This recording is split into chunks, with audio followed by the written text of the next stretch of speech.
Sometimes our children outgrow us, and that's okay. It's okay if they outgrow us. We want them to. We want them to have a better life than what we had. And so we educate them and we let them have opportunities to improve themselves. And like the old saying is, we let them be great. And do you remember the story I told you on a reel not too long ago? I want to go back to this story because it is really germane to what I want us to think about today.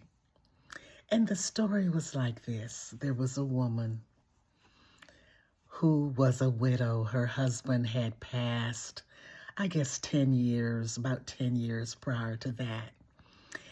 They lived a very average life, I guess you would say. He worked hard. She worked hard. They had 5 children, and they put those children through college, and each and every one of them was professional. And they lived in different parts of the country. Not one lived in the city where they lived. And the mother talked to her children every day. They called to check on their mother to see how she was doing. And she looked forward to those phone calls because she didn't have a lot of friends around, and she was at that point where all she had was those 5 kids calling it. And they really called. Everyone would call her every night. As it would happen, she died. And the people in the neighborhood didn't know anything about her relatives.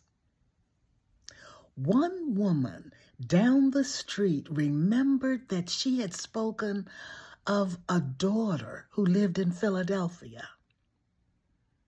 And they scrounged around and were able to find that daughter's telephone number. They called the daughter, and of course she was devastated. And she contacted the other brothers and sisters, and they came to their mother's house just like that. I mean, they flew in. They didn't wait to drive. They flew in because they had been worried about their mother. But when they got there, she was gone. The house was cold when they got there. They went in the kitchen. There was no food in the refrigerator. They looked up in the cupboard, and there was 1 box of grits, I think, up there in the cupboard. Oh, my goodness, they felt so sad. All of them had money. Oh, they had money's baby up in there. They all were professional people. They couldn't believe that their mother's house was so cold, and she had no food to eat. I just want that to sink in.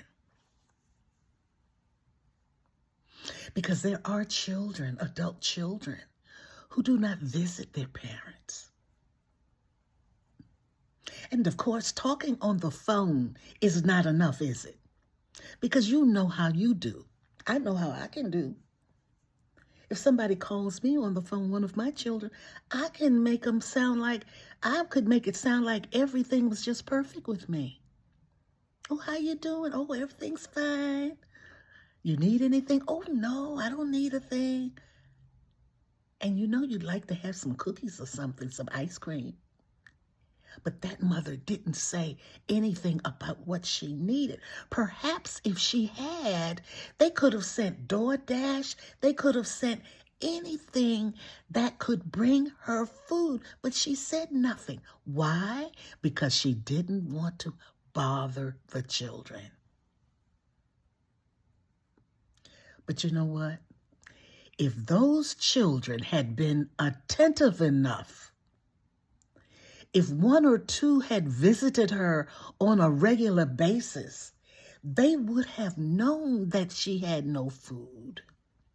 They would have known that something was wrong with the furnace and it was cold in the house.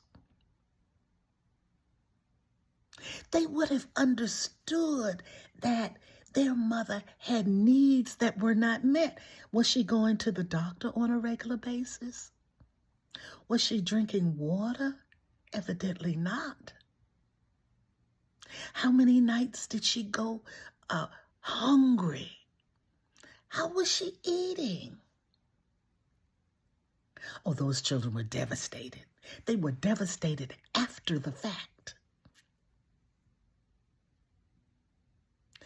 And I say all that. Now, when I made that reel that some of you have already seen, people always wonder, what is part 2? Then what happened? Then what happened? Well, of course, they had the funeral for her, and they just felt so bad that they had not gone to see their mother. No matter how far your mother lives, you've got to go. And you know what? You got to walk through the house. You've got to walk through the house. And some of you, how do you do when you go to your mother's house and your father's house? Do you just sit in the living room and talk with them? If you are a child and you go to your mother's house and you just sit in the living room and talk, you ought to be ashamed of yourself. If you are a child or a grandchild and you go to your mother's or grandmother's house, you need to walk through the house. Number one, you need to see if it's clean. What needs to be done? You need to open that refrigerator to see what food is in there and what food needs to be in there. You need to open up the cupboards to see what food is up there for your loved one to eat. And then you've got to assess the situation. You've got to look at your mother or grandmother. I mean, really look at them. Look at their hands to see if their nails need to be cut. If lotion needs to be put on their hands. Look at their feet and see if they've been to a podiatrist. Of course, that mother had not been to a podiatrist and had not had her toenails cut. I don't mean a pedicure. I mean just plain toenails cut. And when is the last time she had had a bath? Do you see what I'm getting at? What I'm trying to say to you young people is that you owe it to your parents, even though you have outgrown them in terms of your profession and other things in life. You owe it to them to walk through the house, to look at them more carefully. Sit next to them to see if they have a tinge of odor. See if they need a bath. And you can take care of that while you're there.